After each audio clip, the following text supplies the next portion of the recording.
下界的人皇，看我的秘法，有何居心？ Hello, xin chào các bạn đã quay trở lại với review 5 phút. Ở cuối tập 137, sau khi thần chủ Khổng Tước làm náo loạn nơi này, hòng dẫn Thạch Hạo rời đi, thì ở tại đại điện, một lão già thủ hộ thiên nhân tộc xuất hiện. Sau một hồi lời qua tiếng lại, thần chủ Khổng Tước đã liền độc thủ, trên người ông một luồng hào quang tỏa sáng. Ở sau lưng, phù văn đã liền sáng lên kèm theo uy áp, liền tỏa ra áp bách đối thủ của mình. Phía đối diện, lão già thủ hộ thiên nhân tộc sắc mặt trở nên khó coi. Lời qua tiếng lại một hồi, thần chủ Khổng Tước hiển lộ uy phong. Nhất thời, hư ảnh con khổng tước khổng lồ đã liền lóe lên, uy áp chỉ trong giây lát đã liền phóng thẳng về phía của người thủ hộ kia. Trong khoảnh khắc đó, một chiếc sừng của tên kia đã đứt lìa và rơi xuống.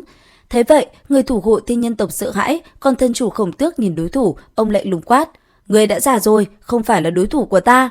Nghe vậy, vị lão giả kia sắc mặt biến đổi, ngay lập tức lão ta liền kết ấn, một luồng năng lượng phóng lên liền đánh vào đại trận thủ hộ thiên nhân tộc. Nhất thời, khi ông ta đánh vào đại trận, lão thiên nhân của thiên nhân tộc đã liền xuất hiện, hư ảnh khổng lồ kèm theo thanh âm vang vọng nói: "Khổng Tước, ngươi vì một thiếu niên mà muốn hai tộc khai chiến, có đáng không?" Nghe vậy, sắc mặt thần chủ Khổng Tước khẽ động. Tuy nhiên, đúng vào lúc đó, ở phía xa, khí tức của chiến đế lại đột nhiên xuất hiện, bởi vậy lão thiên nhân đã liền đuổi theo. Lúc này, khi mọi thứ trở lại yên tĩnh, bầu không khí ở đây vẫn vô cùng ngột ngạt, thế nhưng nó lại một lần nữa bị phá vỡ, bởi vì ở bên ngoài, rất nhiều hư ảnh khổng lồ đã cùng nhau xuất hiện, những người này, bọn họ đều là giáo chủ của những đại giáo lớn. Cảm nhận uy áp kinh khủng từ đám giáo chủ kia, tất cả mọi người bên trong đại điện sắc mặt đều trở nên kinh hãi, còn đám người kia chỉ trong tích tắc, chân thân đã liền xuất hiện ở đại điện, lúc này tất cả ánh mắt đều đổ dồn về phía Thạch Hạo. Nhìn về phía nam nhân kia, đám giáo chủ của những giáo lớn đã liền nói sẽ không cho Thạch Hạo đi đâu hết, bọn họ tới đây là vì anh ấy. Nghe vậy, Thạch Hạo nhíu mày, lần này quả thực mình đã gặp phải rắc rối lớn, bởi vì đám giáo chủ kia đến đây đều muốn lấy mạng mình.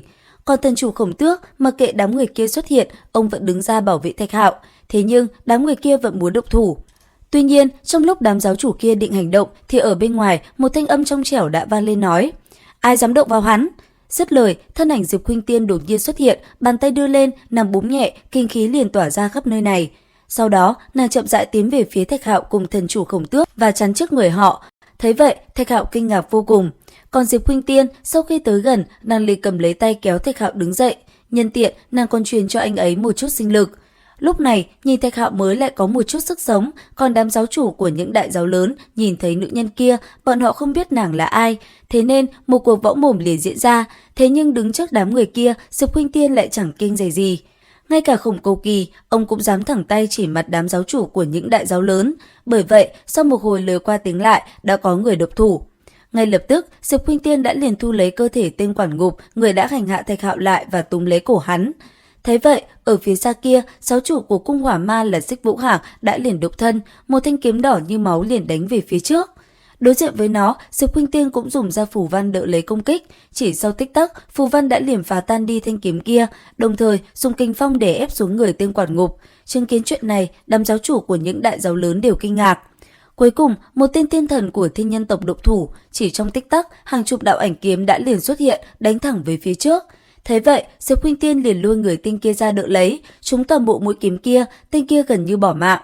Còn nữ nhân kia, tiện tay, nàng cũng liền phế bỏ toàn bộ tu vi của tên chân thần quản ngục, rồi ném hắn ta nằm sõng xoài dưới mặt đất. Sau đó, dẫn theo ba người Thạch Hạo, nàng liền đi ra bên ngoài, âm thanh vang lên nói: "Ta sẽ mang hắn đi, ai dám cản?" Nghe vậy, đám người kia không ai dám đáp lại, ngay cả lão thiên nhân cũng chỉ biết thở dài nói: "Ngươi có thể mang người đi rồi." Đến đây, Diệp Khuynh Tiên ngừng lại, hỏi thêm một vài câu hỏi với lão thiên nhân, sau đó nàng cùng Thạch Hạo cũng liền đi tới truyền tống trận.